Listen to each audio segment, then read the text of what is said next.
السلام عليكم ورحمة الله وبركاته.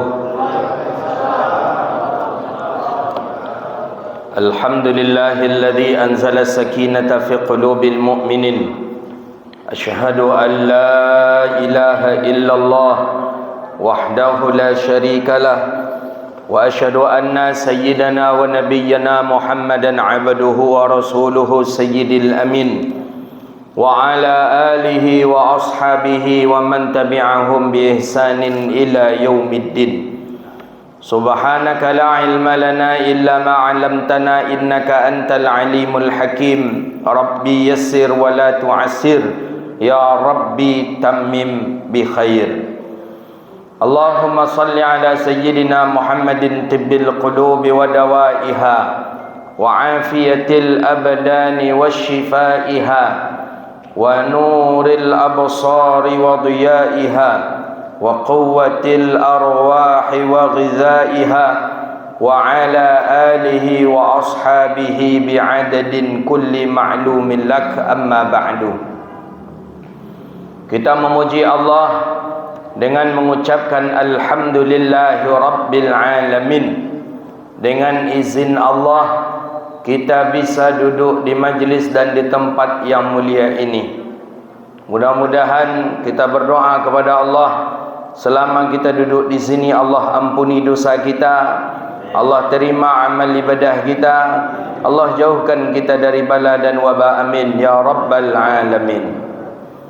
Salawat dan salam kepada Nabi yang agung, Nabi yang mulia, Sayyidina Rasulullah Muhammad sallallahu alaihi wasallam.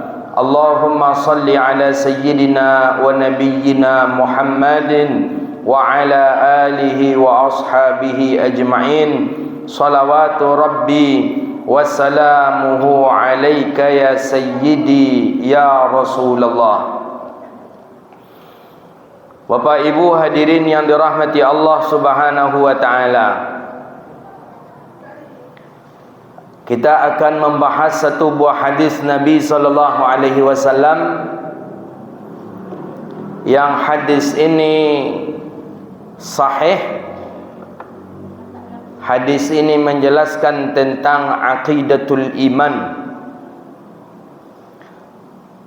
Hadis ini juga berkaitan tentang jihad dan haramnya darah seseorang. Hadis ini banyak dinukilkan dalam beberapa riwayat, termasuk di dalam Jami'us Saghir fi Ahadithun Bashirun Nadhir lil Imam Jalaluddin Abdurrahman As-Suyuti rahimahullahu ta'ala. Apa kata Nabi di dalam hadis ini? Man qala la ilaha illallah, siapa yang membaca la ilaha illallah Muhammadur Rasulullah. Ini yang disebut dengan kalimat at-tauhid, atau orang bilang ini kalimat tahlil. Maka kalimat tahlil tu la ilaha illallah. Jadi yang tahlil tu la ilaha illallah. Makanya orang di Jawa acara tahlilan tu pasti membaca la ilaha illallah. Maka kalau di kita tak tahlilan nama yasinan. Kenapa? Karena membaca yasin.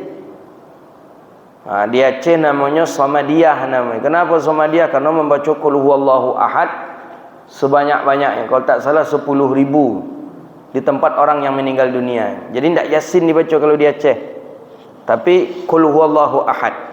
Itu gambar nama wirid Samadiyah. Kalau di kita Sumatera wirid yasin karena membaca yasin.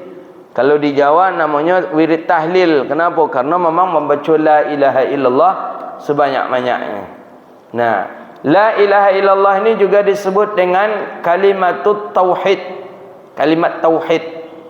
Dia apa tu kalimat tauhid?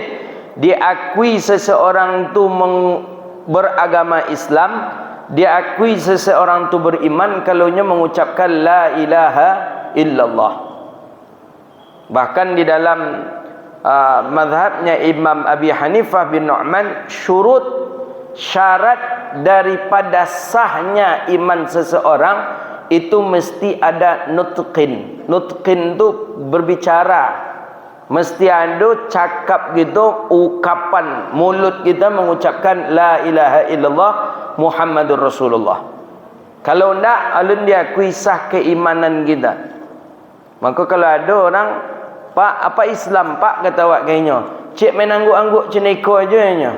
Tak pernah nampak dia awaknya mengucapkan la ilaha illallah. Semua hidup tak pernah, semayang pun tak pernah nya nampak tak. Kalau nya pernah salat, berarti nya pernah mengucapkan 2 kalimat syahadat. Di mana? Ketika rukuk, ketika sujud. Ketika rukuk berarti tak pernah semayang orang tu. Sujud tak ada. Ketika tahiyat, asyhadu an la ilaha illallah. Ikut apa tadi, tak pernah semayang, tak pernah salat nampak di kita, tak pernah nyoba wuduk. Cuman ketika awak tanya, Pak, apa Islam Pak ni? Cik ceniko aja nya, mangguk-angguk aja nya. Menurut ahlu sunnah wal jamaah, belum dia diakui keislamannya. Barunya sah Islamnya ketika nya memang mengucapkan asyhadu an la ilaha illallah wa asyhadu anna Muhammadar Rasulullah. Makanya orang yang salat dipastikan dia muslim. Kenapa? Karena di dalamnya sudah mengucapkan 2 kalimat syahadat. Jadi tak perlu ulang lagi Pak, syahadat orang yang sudah salat Pak. Tak perlu. Jadi bahkan kita ragui pun keimanannya pun tak boleh. Dan kurang yakin kan ku cuba ulang syahadat balik. Tak bisa Pak. Tak boleh Pak. Nah, maka tak ada istilahnya tajdid dalam syahadat tu, tak ada. Makanya mesti nutqin. Jangankan untuk tidak mengucapkan la ilaha illallah Muhammadur Rasulullah, at-tashqiq, tashqiq ragu saja, diucapkan insya-Allah saja, itu menurut Imam Abi Hanifah bin Nu'man itu belum diakui sempurna keimanannya. Ada awak ditanya ada orang, Pak, apa lah Islam Pak? Insya-Allah kecik awak. Jawabannya insya-Allah. Nah, menurut Imam Abi Hanifah bin Nu'man, alun diakui kesempurnaan Islam kita lah. Karena kalau insya-Allah tu masih ada ragu tu Pak. Awak diundang ada orang pergi beralik. Pas 10 hari beraliknya tu, pas awak mantan anak kita ke bandara. Pak, besok beralik ya datang ke rumah kami tanggal sekian. Oh deh, pas 10 anak ke bandara mah. Tapi jadilah insya-Allah. Kan itu kita jawab. Berarti antara-antara tu. Antara bisa jadi iyo pai beralik ko, bisa jadi ndak pai karena mantan anak ke bandara. Nah, kalau ada orang bertanya, Pak, apa Islam Pak? Insya-Allah kecawak berarti separuh-separuh tu. Separuh-separuh, maka tak boleh dalam mazhab Imam Abi Hanifah, tak boleh membaca insya-Allah dalam bab iman. Kenapa? Mesti tahqiq, pasti. Kalau insya-Allah tak ya, Pak Islam Pak. Insya-Allah, insya-Allah dia masjid kau keluar aku hilang lah kan? Bayar. Jadi kalau ada orang bertanya, hal anta muslim? Imam Bajuri jelas itu dalam syarah Imam Laqani Jawharatut Tauhid lil Imam Laqani mengatakan bin tahqiq, pasti. Kalau ada orang tanya hal anta muslim, ada orang bertanya, Pak, apa Islam Pak? Jawabannya apa? Iyo. Naam. Bahkan kita pergi, Pak, apa Islam Pak? Iyo. Nah, begitu dia cara menjawabnya. Jangan Pak, apa Islam Pak? Tunggu sontan yang celik KTP dan sontan lu jawab. Ya Islam dan jawab kan, Islam dan rupanya jawab. Itu lebih parah lah itu. Mengucapkan insya-Allah saja, lah tashkik itu dianggap tidak betul dalam bab tauhid kita. Apalagi tengok beko dulu katanya. Wa qala al-ba'd al-ulama, ada sebagian ulama mengatakan wa qulu alhamdulillahi rabbil alamin. Ada sebagian ulama mengatakan boleh dia mengucapkan alhamdulillah. Wah, Islam ditanya ada orang, Pak, empat muslim, hal anta muslim? Pak, apa Islam Pak? Jawaban gitu, alhamdulillah. Boleh seperti itu. Karena kita memuji Allah karena Allah telah tanamkan nikmat Islam, nikmat iman ke dalam dada kita. Nah, gitu. Nah, fala, maka tidak dianjurkan orang ketika ditanya hal anta muslim faqulu asyhadu an la ilaha illallah Muhammadur rasulullah. Tak boleh, tak dianjurkan. Pak, apa Islam Pak?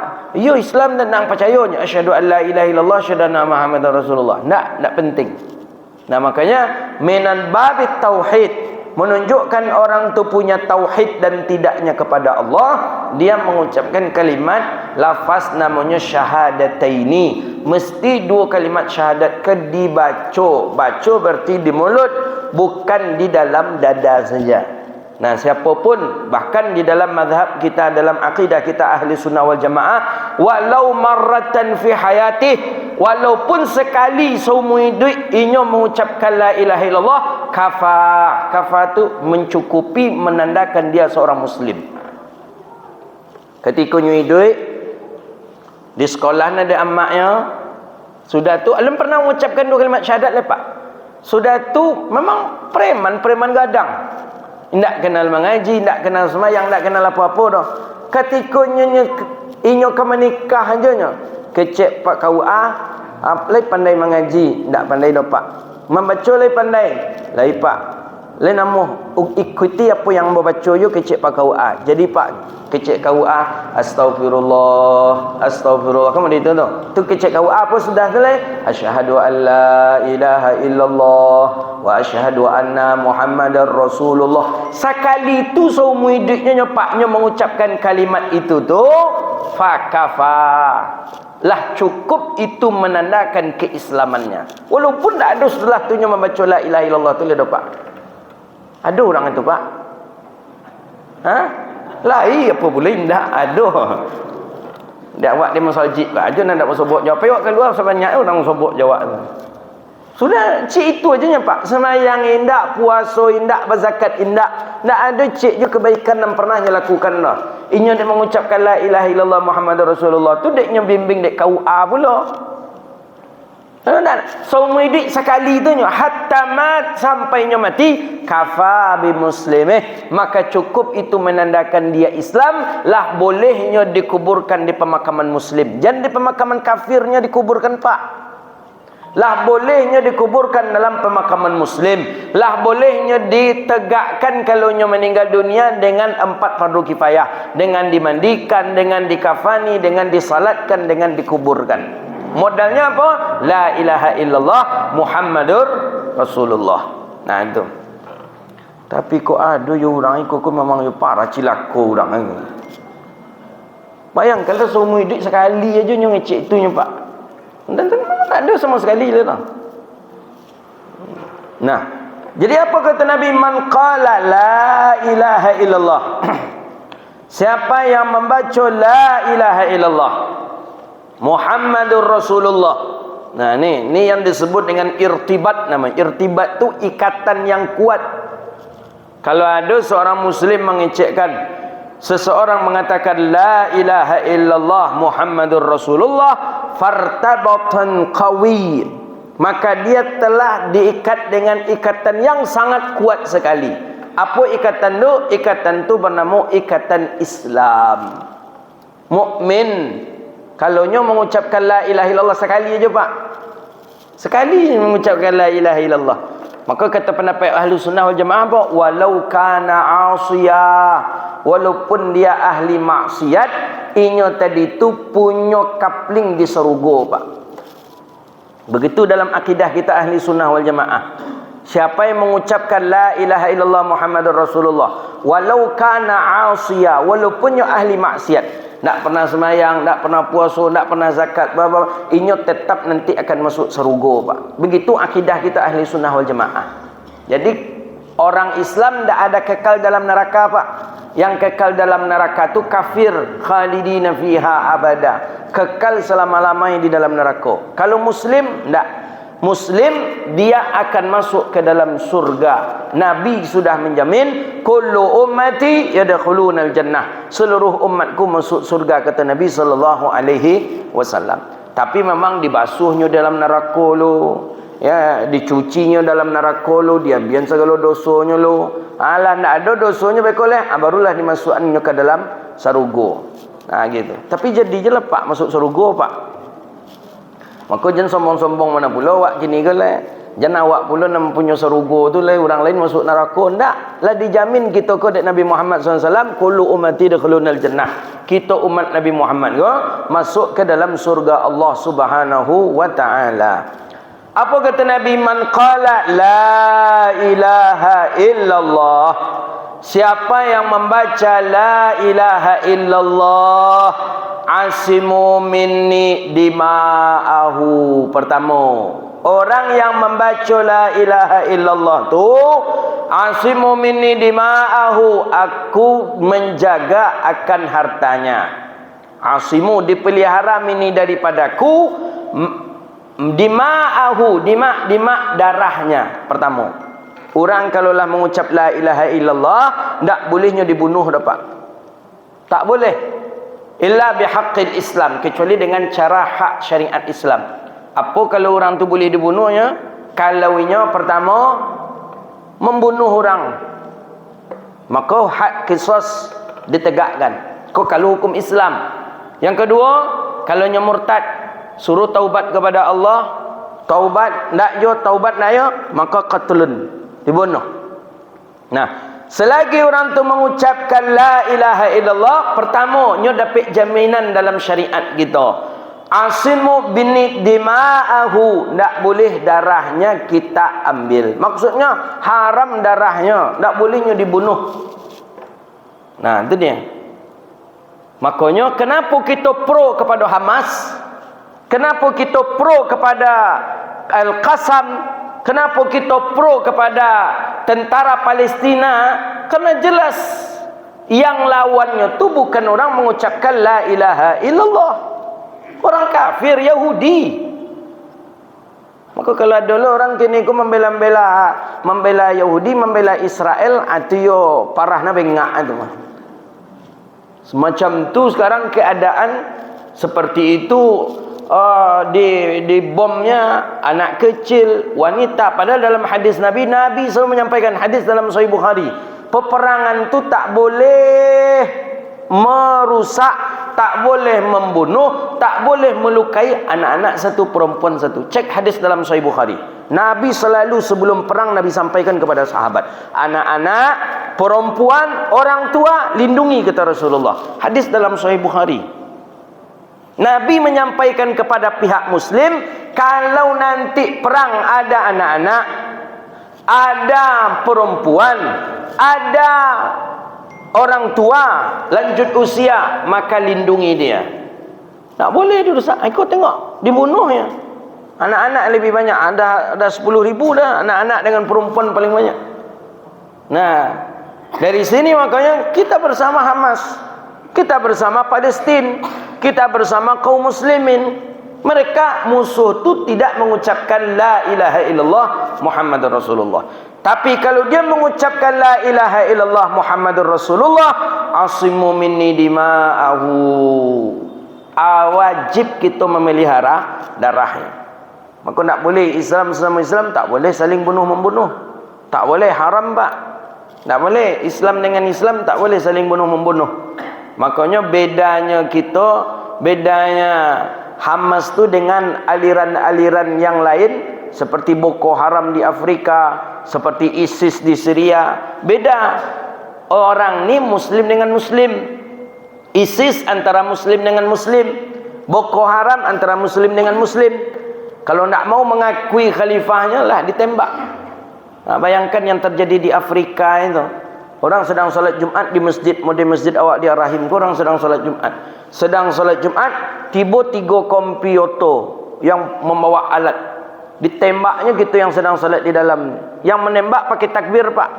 Dari luar Allahu Akbar, ditembak. Dan di dalam juga membaca Allahu Akbar. Nah, kenapa bisa? Dan tadi karena ideologi yang salah, cara mentafsirkan ayat dengan hadis yang salah. Nah, begitu jadinya. Nah, Hamas beda. Hamas ini bukan muslim dengan muslim dia, Pak. Beda dia. Hamas ini bukan muslim. Hamas ini jelas musuhnya Yahudi. Kafir. Maka kita wajib membelanya. Ya, Allah takdirkan mereka berjuang untuk membela Palestina. Kita hari ini apa? Padahal kita juga wajib untuk membela Al-Aqsa, masjid yang mulia. Jadi kata Nabi pertama, man qala la ilaha illallah, siapa yang membaca la ilaha illallah, asimu minni dima'ah, maka aku menjaga darahnya, tak boleh dia dibunuh. Wa amwalahu, kedua, dan tak boleh hartanya dicuri, diambil. Maka mencilok harta orang Islam tak boleh dah pak. Tak boleh. Muslim diambil harta saudara kita Muslim, terbuka warung orang masuk buat cilok, tak. Kalau tu Muslim tak boleh. Kalau kafir macam mana Ustaz? Tak boleh dah, kerana kita punya undang-undang negara. Jangan kau sudah mengaji kau pantang terletak apa orang Cina lalu dia dah buat. Nah, tak tu dah. Kita ada undang-undang negara pak. Kalau dalam undang Islam memang harta seorang Muslim tak boleh kita curi. Tapi dengan undang-undang negara hari ini ada mengatur mereka punya hak hidup dalam negara. Mereka juga dilindungi di dalam negara kita. Nabi kan tidak mengizinkan juga. Makanya dulu pernah ada orang-orang gara-gara menterjemahkan hadis ini sehingga liar. Apa liarnya? Seluruh harta orang kafir itu halal dicuri. Habis. Kena cilok, kena maliang taruh aja. Jadi buruk Muslim di Madinah dulu. Jadi indikasinya Muslim ke pencilok. Setiap ada orang Muslim, hati-hati lah tu, simpan barang-barang berago. Kenapa? Bisa hilang. Nah, semenjak itu Nabi katakan, Nabi sebutkan juga, maka itulah ada kafir tu, ada kafir harbi, ada kafir zimmi, ada kafir asli. Ada kafir yang mesti kita lindungi, ada kafir yang tak boleh kita ambil hartanya dan bahkan tak boleh kita curi dan tak boleh kita bunuh, tapi ada juga kafir yang mesti untuk kita perangi. Itulah kafir namanya kafir harbi namanya. Nah, makanya dalam Islam dibolehkan jual beli dengan kafir. Jadi tak boleh mencuri harta kaum muslimin. Tak boleh mengambil harta kaum muslimin, haram. Ya, baik dengan cara apapun tak boleh. Ya, baik itu dengan tanahnya, dengan uangnya, dengan harta yang lainnya tak boleh. Kalau nyalah mengucapkan kalimat la ilaha illallah Muhammadur Rasulullah. Asimu minni dima'ahu wa amwalahu wa hurmatahu 'alal Islam. Kemudian haram juga bagi kita untuk merusak kehormatannya. Tak boleh dah pak. Bu, awak buruk-burukan saudara awak orang Islam tak boleh. Menghibah saudara Muslim tak boleh. Memfitnah saudara Muslim tak boleh. Nah, ni dia kehormatannya tak boleh. Wak rusaknya, wak pemalukannya di muka orang ramai, wak pemalukannya di muka orang umum tak boleh. Dia seorang Muslim tak boleh pak. Makanya Nabi marah ketika Sayyidina Abdullah bin Mas'ud ditertawakan oleh sahabat. Kenapa? Karena Sayyidina Abdullah bin Mas'ud ni betisnya kecil, orangnya pendek, orangnya smekot kalau gininya. Smekot tu semeter kotor katanya. Pendek rendah Abdullah bin Mas'ud. Nya panjat batang kayu dan Abdullah bin Mas'ud. Di bawah duduk sahabat, ada Nabi di situ. Terbukalah betis. Nya orang ketek, tentu ketek pula betisnya. Terbuka betis Abdullah bin Mas'ud, terbuka seperti itu, nampak kecil. Tertawa sahabat Nabi SAW di bawah.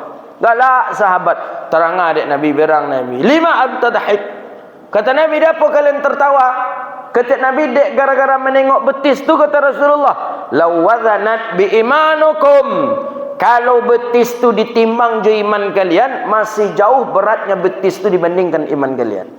Nah, begitu Nabi menyanjung Sayyidina Abdullah bin Mas'ud. Maka orang Muslim pak, tak boleh kita rusak kehormatannya. Tak boleh nyawak pemalukan di muka orang ramai. Tak boleh nyawak rusak harga nama baiknya, harga apanya, tak boleh. Mesti kita muliakan. Walaupun wak nak cocok je nya lah, jangan wak pemalukan di muka orang pak. Tak boleh pak.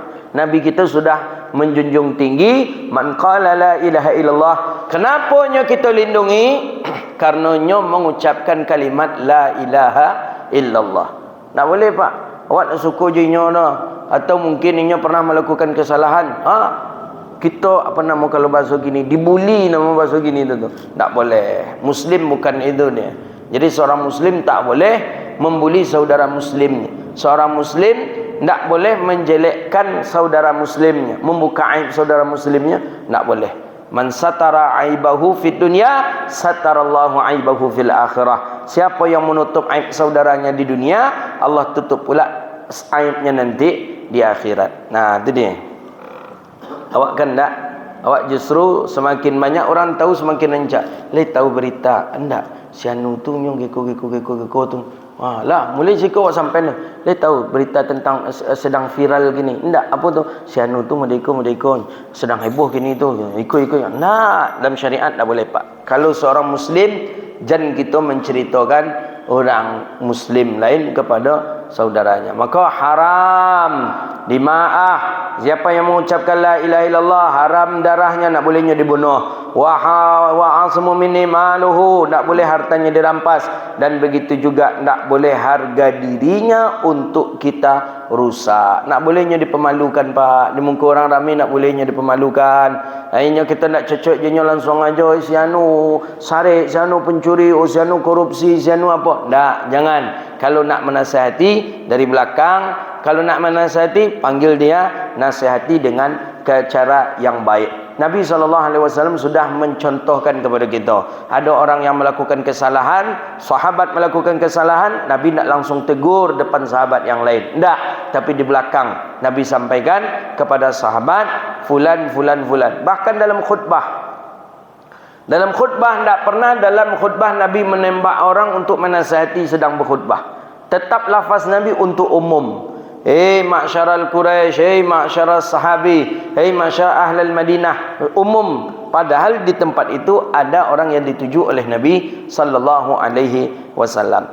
Maka dari itulah umirtu, kata Nabi sallallahu alaihi wasallam, an uqatilan nas. Ini dalil yang hari ini dipakai oleh orang-orang yang sedang berjihad di jalan Allah. Umirtu, aku diperintahkan, uqatilan nas, untuk memerangi manusia, hatta, sampai manusia itu mengucapkan la ilaha illallah Muhammadur Rasulullah.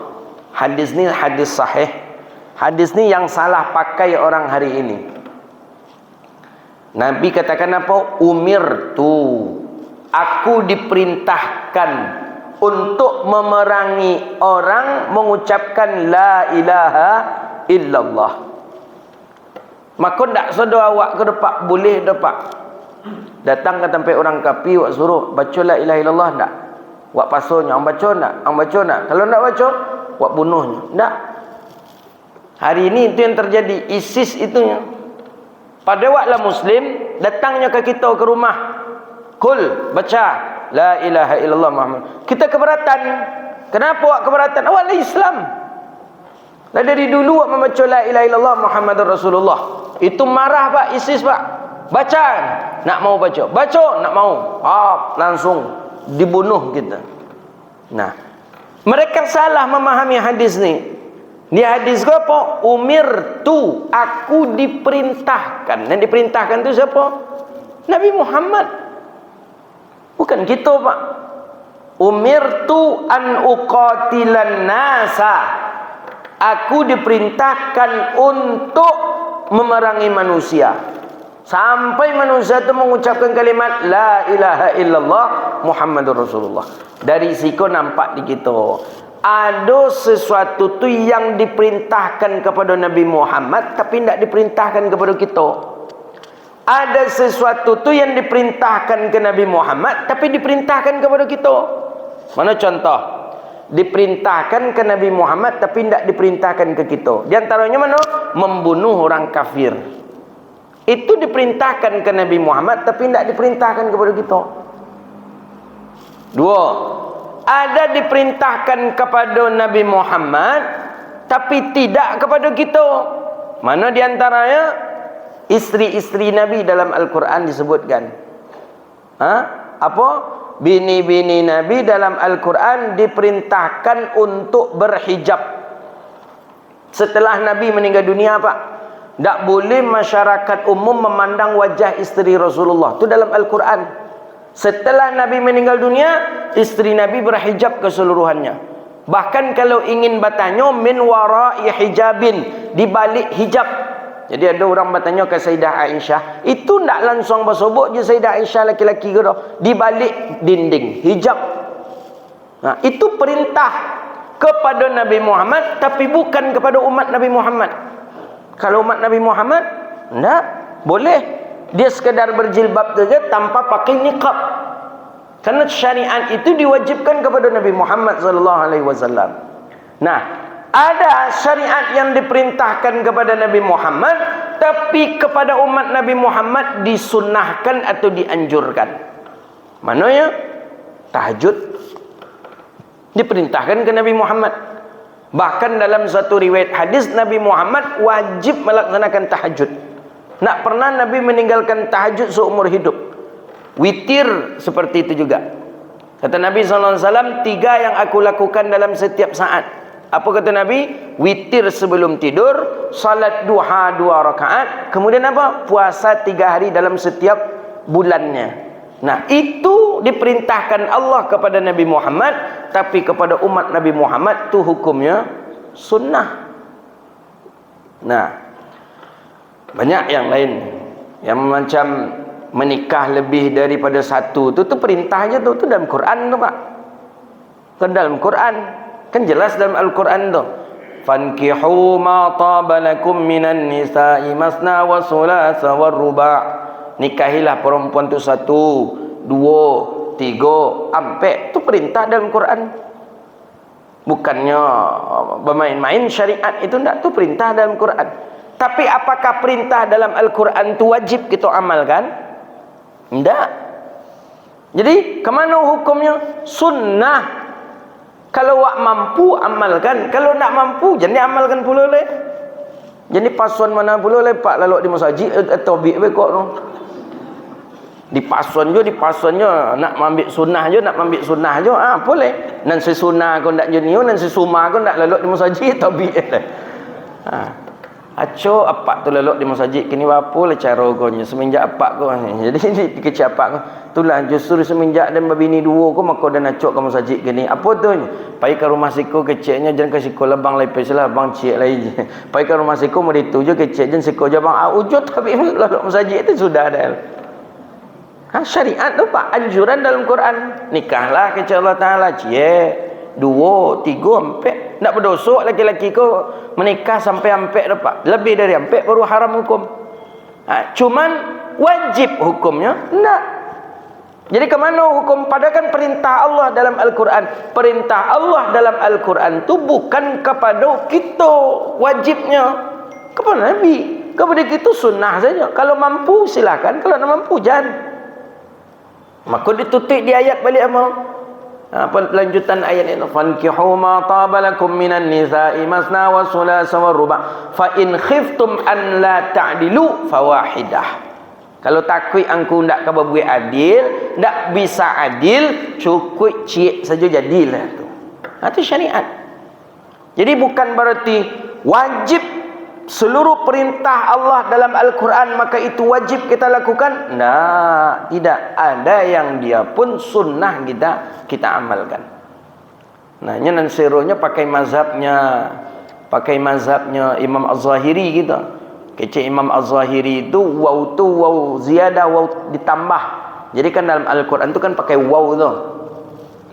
Fankihu ma taba lakum minan nisa'i masna 2. Wa kan ada wa tu, wasulasa 2 tambah 3 5, warruba ditambah 4 9. Jadi dalam mazhab Imam Daud Az-Zahiri boleh kita laki-laki ku menikah sampai 9 orang. Nah, tu Imam Daud Az-Zahiri tu. Tapi mazhab kita ahli sunnah wal jamaah ndak, waw tu ndak ada waw tambah situ dan. Ciek kalau ndak tambah 2, kalau ndak 3, kalau ndak 4. Nah, gitu. Yo kok 9 mana, kok kabulih mana, ndak yo bisa dah perlu gunoi. Cik tu je lah ustaz ni. Tapi itulah salah satu kehebatan Palestina tu. Itu amu waktu kuliah dulu ada kawan dari Palestina je. Memang orang Palestina tu gagah-gagah, badan besar apa. Itu banyak meninggal anak-anak sampai 10.000 tu. Itu dalam 1 tahun tu anak-anak lahir banyak. Tengok nanti setelahnya banyak anak-anak lahir. Ada yang kambah 4, ada yang kambah 5, ada yang kambah 6 sekali lahir.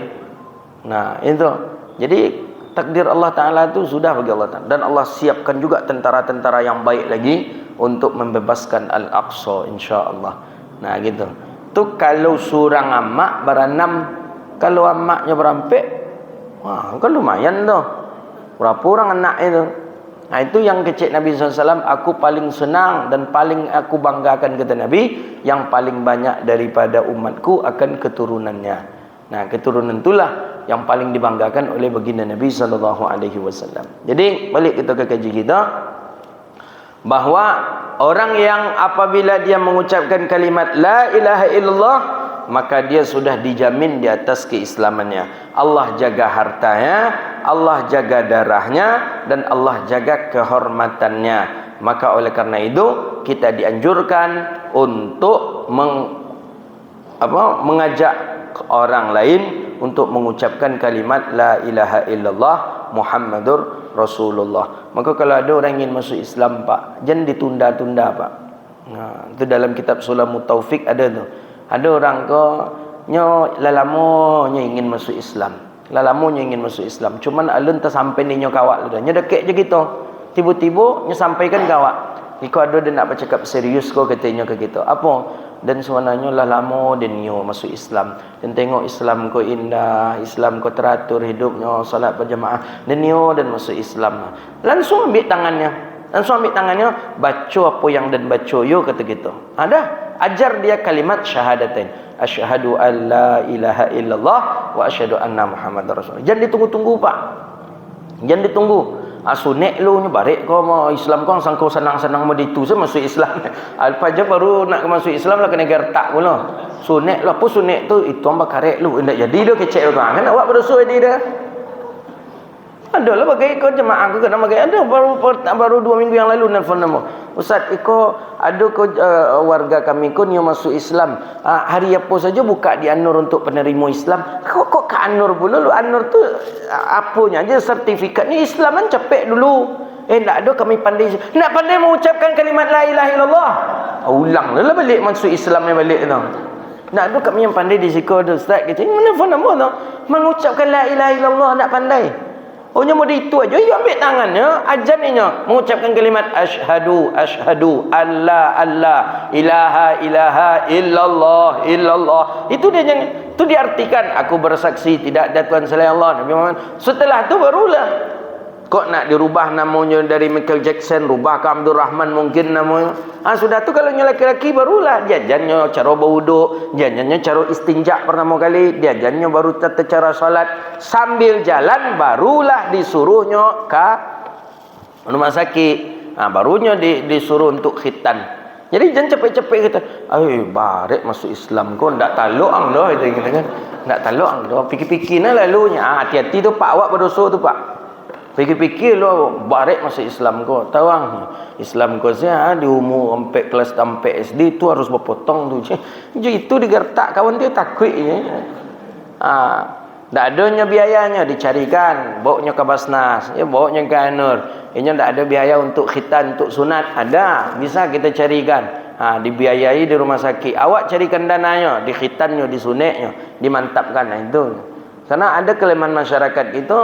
Orang yang masuk Islam ditunggu-tunggu dulu. Bekol lah, sebut je ustaz bekol sebut. Jangan. Nampaknya bekol dek kawannya, nyerayu lu nya baliklah, lari pula nya balik ke orang lain. Maka kalau ada orang yang punya rencana masuk Islam tu, bantunya, ambil tangannya, ucapkan asyhadu an la ilaha illallah wa asyhadu anna Muhammadar Rasulullah. Ya tentu orang yang mentalkinkan kau pas pula baca. Kau kok gagok ni. Apa ini? Dah lama lu nak membaca itu tu mau tu. Cari lu di Google lah kan cara-cara orang masuk Islam gitu on dia tu ya parana bengah. Kok adalah nama dia itu tu taubatlah kepada Allah sebelum mati tu. Tentu gitu ya harus fasih dulu asyhadu an la ilaha illallah wa asyhadu anna Muhammadar Rasulullah. Maka oleh kerana itu alhamdulillah segala nikmat bagi Allah yang telah mentakdirkan kita dalam keadaan Islam, mentakdirkan kita dengan ada iman. Allah wafatkan kita dalam keadaan Islam, Allah wafatkan pula kita dalam keadaan iman, Allah wafatkan kita dalam keadaan husnul khatimah. Amin ya rabbal alamin. Itulah kajian kita, mudah-mudahan bermanfaat. Allah berkahi kehidupan kita dunia wal akhirah. Rabbana atina fid dunya hasanah وفي الآخرة حسنة وقنا عذاب النار اللهم فقهنا في الدين وعلمنا التأويل واهدنا إلى صراطك المستقيم ربنا إننا آمنا فاغفر لنا ذنوبنا وكفر عنا سيئاتنا وتوفنا مع الأبرار اللهم احفظ مسجد الأقصى من أعداء الدين اللهم حرر مسجد الأقصى اللهم انصر إخواننا المسلمين المستضعفين في فلسطين اللهم وحد صفوفهم اللهم اجمع أصواتهم يا رب العالمين ربنا آتنا في الدنيا حسنة وفي الآخرة حسنة وقنا عذاب النار وصلى الله على سيدنا محمد وعلى آله وصحبه أجمعين والحمد لله رب العالمين. Demikian, mohon maaf, wabillahi taufiq wal hidayah waridha wal inayah. Wassalamualaikum warahmatullahi wabarakatuh.